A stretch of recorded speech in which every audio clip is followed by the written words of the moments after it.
Hello guys, good morning. Araw, umaga.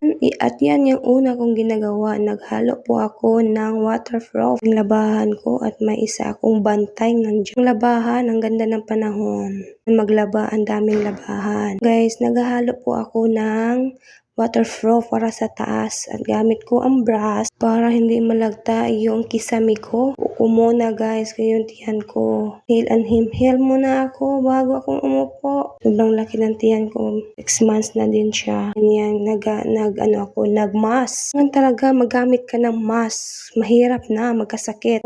Sinipon ako at inuubo ako kasi paminsan-minsan umuulan, umiinit. Ngayon talaga magmask ka bago ka mag-mix niyan ganyan. Ginto siya, hilong.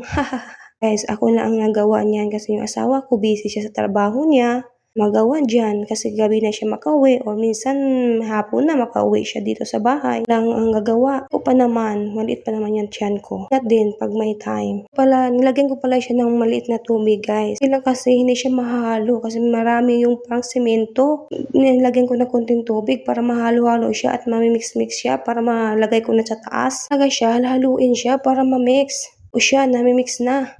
Na ako dun sa likod kahit kailangan ko nang pumunta sa taas. Likuran namin yan sa taas. Kailangan ng waterproof para ang tubig hindi pumunta sa loob ng bahay namin. O nandyan din. Sunod sa akin kung saan ako pupunta. Talaga tumpo sa ako kung kahit kung saan ako doon din siya. Talaga nandyan siya nakasabay sa akin. Aso front namin ng bahay. Labahan guys. Dami kong labahan pero minsan kasi umiinit saka minsan umulan. O yung aking garden na maliit na garden ko. Na po siya. Lagi kumukuha ng mga malunggay, ate.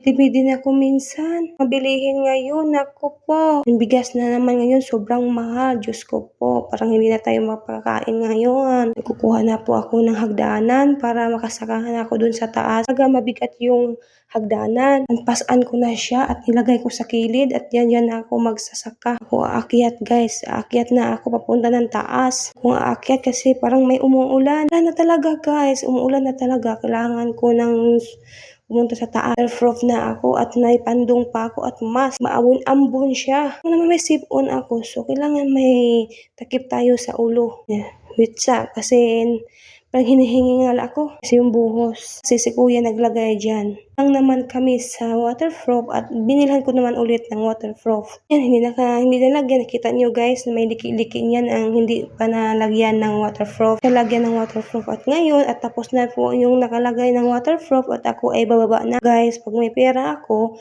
at nilagyan ko niyan siya ng yero. Gawin ko na lang talaga siya ng kwarto ba or what na sampayan ba ng mga damit sa aming loob. Putas yung yero na yan para makalabas dyan. Ako talagang naiipon pa na pag may ipon na po ako. Thank you for watching.